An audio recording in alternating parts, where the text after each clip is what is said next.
ব্যবসায় শিক্ষা বিভাগের শিক্ষার্থীরা কিছুদিন পরেই তোমাদের এসএসসি পরীক্ষা।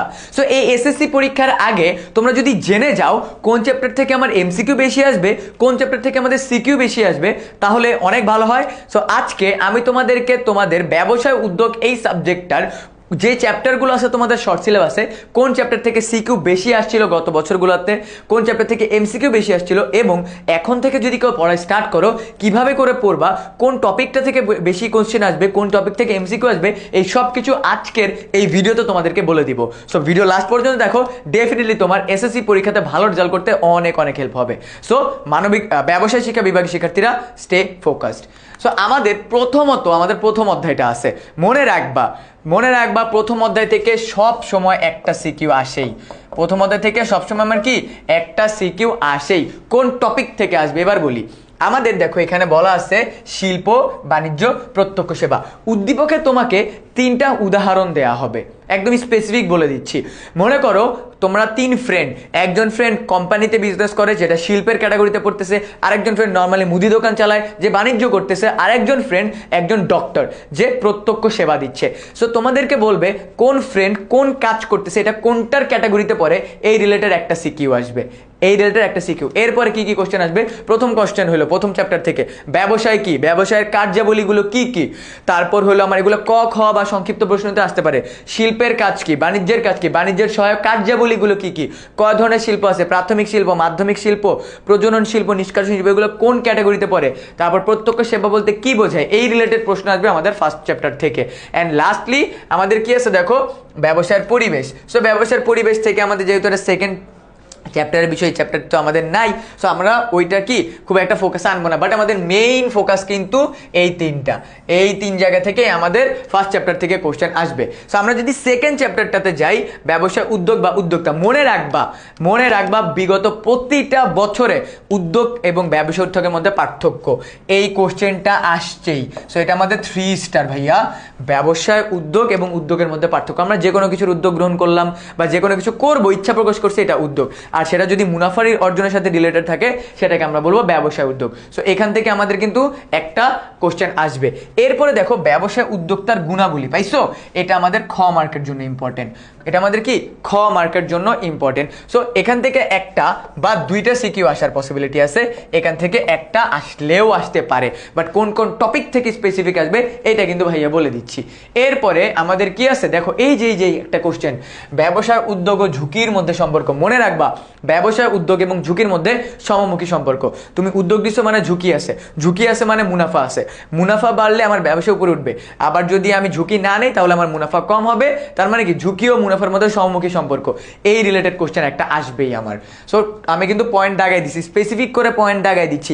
এবং তুমি যদি এখনো আমাদের শেষ মুহূর্তের প্রস্তুতি কোর্সে জয়েন না করে থাকো, তোমাকে একটা ইনফরমেশন দিয়ে রাখি, গত বছর মানে এসএসসি 25 ব্যাচের শিক্ষার্থীদের মধ্য থেকে 5179 জন শিক্ষার্থী আমাদের সাথে শেষ মুহূর্তের প্রস্তুতি কোর্সে পড়ে এসএসসি পরীক্ষায় A+ নিশ্চিত করে এখন বিভিন্ন ভালো ভালো কলেজে পড়তেছে। তো তুমি যদি জাস্ট এই সাজেশনগুলোই না চাও এবং সাজেশনের সাথে সাথে তুমি যদি চাও তোমাকে এই টপিকগুলো একদম ক্লিয়ার করে দেওয়া হোক, বিগত বছরের কোশ্চেন সলভ করে দেওয়া হোক, এমসিকিউ সলভ করানো হোক, মডেল টেস্ট নেওয়া হোক, যাতে করে তুমি এসএসসি পরীক্ষার জন্য প্রিপেয়ার হয়ে যাও এক্সামের আগে এবং টেস্ট পরীক্ষাটাও ভালো হয়, তাহলে তুমি এখনই এই ভিডিওর কমেন্ট সেকশনে থাকা আমাদের শেষ মুহূর্তের প্রস্তুতি কোর্সে জয়েন হয়ে যাও, না হলে পরবর্তীতে কিন্তু আফসোস করবা। সো আফসোস না করে পরে স্টার্ট করো, ডেফিনেটলি তোমার এসএসসি 26 ব্যাচের রেজাল্ট অনেক ভালো হবে। সো আমরা যদি চতুর্থ অধ্যায়টাতে চলে যাই, মনে রাখবা চতুর্থ অধ্যায় থেকে আমাদের 2টা সিকিউ আসবে, একদম স্পেসিফিক বলে দিচ্ছি, 2টা সিকিউ আসবেই। কোন জায়গা থেকে আমি বলতেছি? সো আমাদের এখানে 3 ধরনের বিজনেস আছে দেখো, একটা হলো এক মালিকানা ব্যবসা, একটা হলো অংশীদারি ব্যবসা, আর একটা আছে যৌথ মূলধনী ব্যবসা। সেম কথা, এখান থেকে 2টা সিকিউ কিভাবে আসবে? প্রথম সিকিউটা আমি যদি তোমাদেরকে বলে দেই, একজন ব্যক্তি ইউনিভার্সিটি বা বিশ্ববিদ্যালয়ে পাস করার পর সে উদ্যোক্তা হতে চাইলো। সো এই যে উদ্যোক্তা হতে চাইলো, সে নিজে একটা মুদি দোকান দিল, এই মুদি দোকানের ব্যবসাকে আমরা বলবো এক মালিকানা ব্যবসা। পরীক্ষায় প্রশ্ন আসবে, এক মালিকানা উদ্দীপকে আলোচিত ব্যবসায়টি সম্পর্কে আলোচনা করো, দেশের প্রেক্ষাপটে এই ব্যবসাটির গুরুত্ব আলোচনা করো। সো প্রথম কোশ্চেনের প্রথম লাইনটা লিখে দিবা যে আমাদের দেশের প্রায় 80% বিজনেস এক মালিকানা ব্যবসা। সো এইভাবে করে লিখে দিলে তুমি কিন্তু গ নম্বরে ভালো একটা মার্ক পাবা। পরবর্তীতে তোমার ঘ নম্বরের ক্ষেত্রে যে কোশ্চেনটা আসবে যে উক্ত ব্যক্তি তার ব্যবসাটাকে বড় করতে চেয়েছে এবং তার 3 জন বন্ধুকে মিলে 1932 সালের অংশীদারি চুক্তির ভিত্তিতে একটি ব্যবসায় করে। সো এই যে অংশীদারি চুক্তির ভিত্তিতে একটা ব্যবসা করে, এটা আমার অংশীদারি ব্যবসা। এটা কেমন ব্যবসা? অংশীদারি। ভুল বলেছি, এখানে 3টা কোশ্চেনও চলে আসতে পারে, কারণ এই চ্যাপ্টারটা তোমার এসএসসি, এইচএসসি অ্যান্ড ইউনিভার্সিটিতেও থাকবে। ওকে, সো আমার এখান থেকে এক মালিকানা এবং অংশীদারি মিক্স করে আসতে পারে, আরেকটা স্পেসিফিক শুধুমাত্র অংশীদারি ব্যবসা থেকে আসতে পারে। আমরা জানি অংশীদারি ব্যবসা অনেক ধরনের অংশীদার আছে, সাধারণ অংশীদার, সীমিত অংশীদার, নামমাত্র অংশীদার, তারপর আমাদের আপাত দৃষ্টিতে অংশীদার, কর্মী অংশীদার। এই অংশীদারগুলোর স্পেসিফিকেশনস থেকে একটা একটা করে কোশ্চেন আসতে পারে। মনে করো 2 জন অংশীদার নিয়ে কথা বলা হয়েছে, বলা হলো সে একজন অংশীদার মারা গেল, পরবর্তীতে তার সন্তান ব্যবসায়টির দায়িত্ব পালন করতেছে। এই যে নাবালক ব্যক্তি দায়িত্ব পালন করতেছে, এটা কোন ধরনের অংশীদার? সীমাবদ্ধ অংশীদার, কারণ নাবালককে সীমিত অংশীদার বা সীমাবদ্ধ অংশীদার হিসেবে ধরা হয়। এইরকম ডেপথ থেকে প্রশ্ন আসতে পারে। এবং যে ব্যক্তি অর্থ দিয়েই ঘুমিয়ে যায় তাকে আমরা বলবো ঘুমন্ত বা নিষ্ক্রিয় অংশীদার। সো ঘতে এই রিলেটেড প্রশ্ন আসবে যে কোনটি কোন ধরনের অংশীদার। এটা কিন্তু আগের বছরের সৃজনশীল। সো আমি কিন্তু স্পেসিফিক তোমাকে বলে দিচ্ছি, এগুলো ফলো করলেই তোমার জন্য হয়ে যাবে।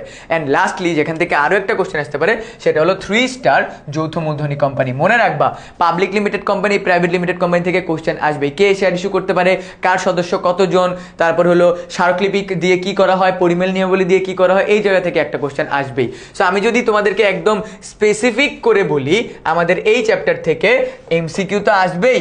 এই যে অংশীদারি ব্যবসা কত সালে প্রতিষ্ঠা করা হয়, তারপর হলো আমার কোম্পানি কত সালে প্রতিষ্ঠা করা হয়, 1932, 1994, তারপর হলো এক মালিকানা ব্যবসার জন্য আমাদের কি ট্রেড লাইসেন্স সংগ্রহ করতে হয়, এগুলো থেকে আমাদের এমসিকিউ আসবে। শর্ট কোশ্চেন আসবে কি, এক মালিকানা ব্যবসা কাকে বলে, অসীম দায়ের পরোক্ষ সুবিধা কেন এক মালিকানা ব্যবসার সাথে জড়িত, অংশীদারি ব্যবসার প্রকারভেদগুলো কি কি, তারপরে হলো অংশীদারি ব্যবসার বিলোপ সাধনা কত নম্বর ধারা অনুযায়ী। এই অংশীদারি ব্যবসার ধারাগুলো থেকে আমাদের এমসিকিউ আসবে। আর আমাদের যৌথ মূলধনী ব্যবসা থেকে কি আসবে, কোম্পানিতে কয় ধরনের সভা হয়, 3 ধরনের।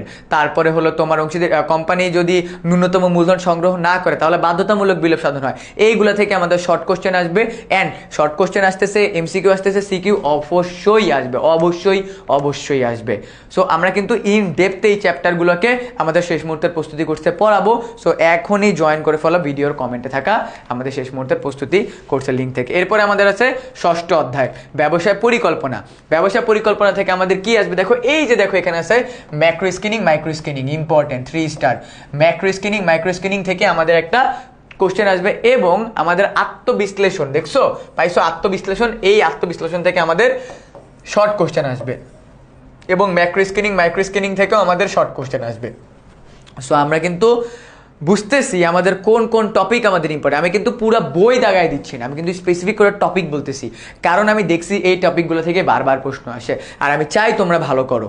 ওকে, অ্যান্ড এরপরে আমাদের আছে কি ব্যবসায় প্রতিষ্ঠানের ব্যবস্থাপনা।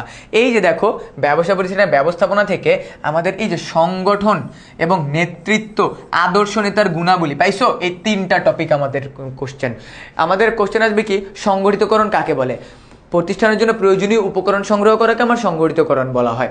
এরপরে নেতার ধারণা, নেতাকে কিভাবে নেতৃত্ব প্রদান করে, একজন আদর্শ নেতার গুণাবলী।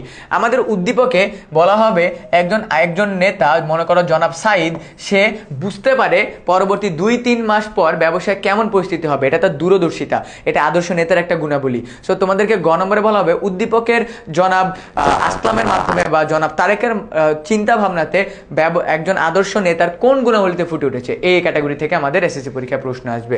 এন্ড এরপরে আমাদের আছে বিপণন।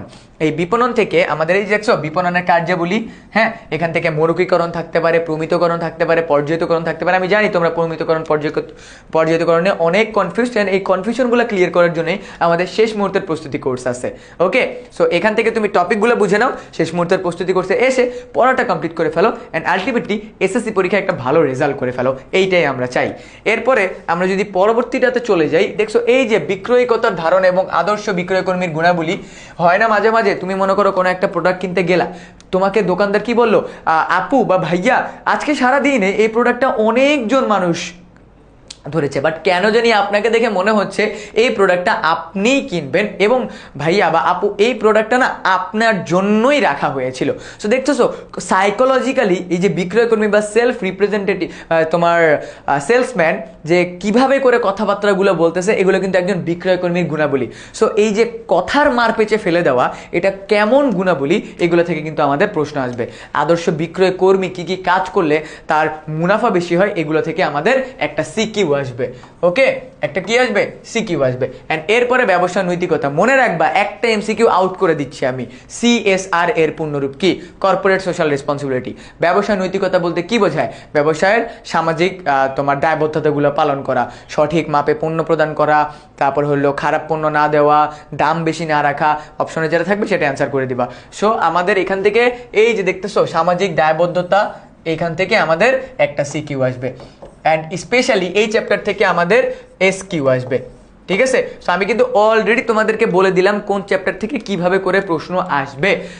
সো আমার যদি আমি একটু সাম আপ করি, প্রথম চ্যাপ্টার থেকে আমাদের কোশ্চেন আসতেছে একটা, সেকেন্ড চ্যাপ্টার থেকে 2টা বা 3টা আসতেছে, মানে এরপরে যে চ্যাপ্টার থার্ড চ্যাপ্টার থেকে 2টা বা 3টা, মানে কোম্পানি অ্যান্ড অল দ্যাট, এই চ্যাপ্টারগুলো থেকে আমাদের কোশ্চেন আসতেছেই। সো তুমি কিন্তু বুঝে যাচ্ছ এসএসসি পরীক্ষাতে ভালোভাবে পড়তে হলে স্ট্র্যাটেজিক ওয়েতে পড়তে হবে। আর আমরা কিন্তু আমাদের শেষ মুহূর্তের প্রস্তুতি করছে তোমাদেরকে স্ট্র্যাটেজিক ওয়েতে পড়ানোর মাধ্যমে A+টাকে নিশ্চিত করবো। সো এখনই যদি আমাদের শেষ মুহূর্তের প্রস্তুতি কোর্সে জয়েন না করে থাকো, এই ভিডিওর কমেন্ট সেকশনে থাকা শেষ মুহূর্তের প্রস্তুতি কোর্স থেকে এখনই জয়েন করে ফেলো এবং তোমার সাথে দেখা হচ্ছে ক্লাসে। অ্যান্ড অলসো জানাই দাও এরকম সাজেশন ভিডিও তুমি আর কোন কোন সাবজেক্টে চাও, সেই ভিডিওগুলো আমরা তোমাদের সামনে নিয়ে আসার চেষ্টা করব।